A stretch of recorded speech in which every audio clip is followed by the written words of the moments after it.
Welcome to the Tech Circuit. This video, intended for field technicians, is about the fundamental and commonly encountered parallel circuit, and will cover what parallel circuits are and why they are relevant, parallel circuit fundamentals in theory, a parallel circuit example, and a real-life example of how knowledge of parallel circuit theory can expedite the diagnosis of an electric dryer failure. What are parallel circuits and why are they relevant? This configuration, where two or more loads are electrically connected in parallel, is commonly encountered by technicians. They appear in electric dryer dual elements by virtue of failure in electric oven circuits and in all appliance multi-load topologies. Parallel circuit fundamentals. In a parallel circuit, you have two or more loads connected in parallel like this. You will also have a voltage source. The total resistance of the circuit, in other words, the resistance that the voltage source sees, is always less than the lowest resistance. The voltage across each load is simply equal to the voltage source.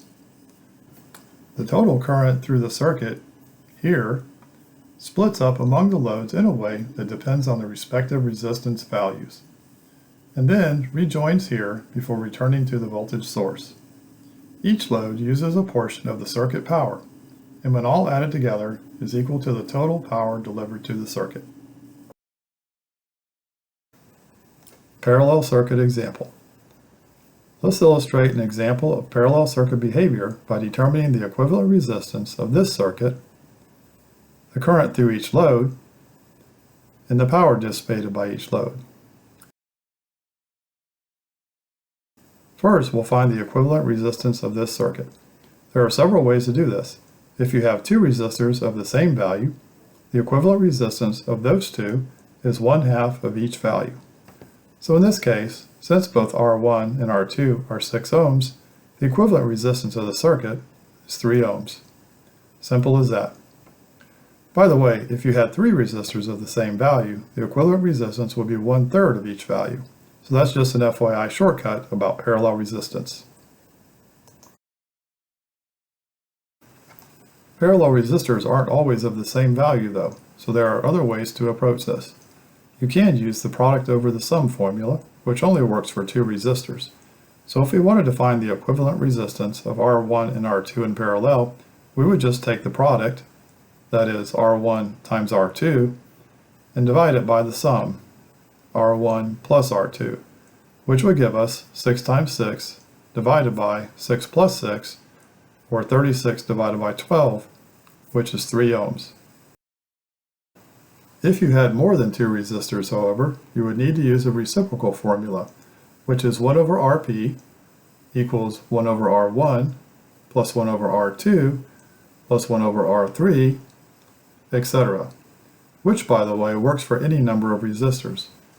So applying it to our case, you'd have 1 over Rp equals 1 over 6 plus 1 over 6, which is equal to 2 over 6, which is equal to 1/3. The reciprocal of 1/3 is 3 ohms.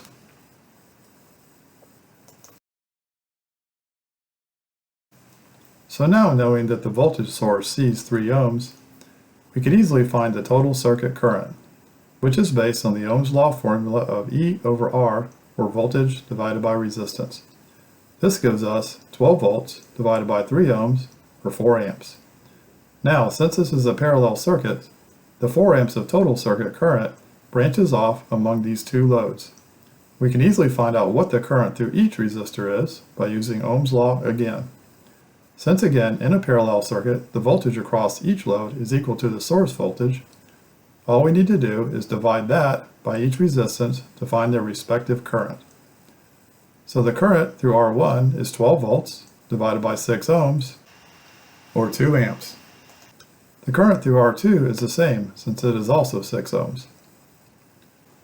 Notice that if you add these currents together, they add up to the total circuit current.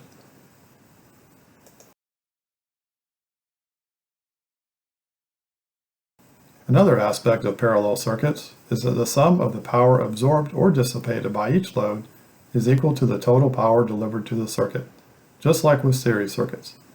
We can easily find out the power delivered to the circuit by using the power formula of P equals E times I, or voltage times current. That would be 12 volts times the 4 amp total circuit current, or 48 watts. So that 48 watts will be split among the loads. The easiest way to find out how the power is split up is to use the power equation again, but for each load. To do this, we can multiply the 12 volt supply, which appears across each load, by the resistor's respective currents. This comes out to 12 volts times 2 amps equals 24 watts for R1, and the same 12 volts times 2 amps equals 24 watts for R2. If you add them together, you get the total circuit power of 48 watts. So how is this relevant to field technicians? Parallel circuits are common occurrences in your trade. So let's do a real-life problem based on an actual case. You have an electric dryer with a dual element, which is a parallel circuit. The customer complains that it takes too long to dry. You check the venting and it is fine.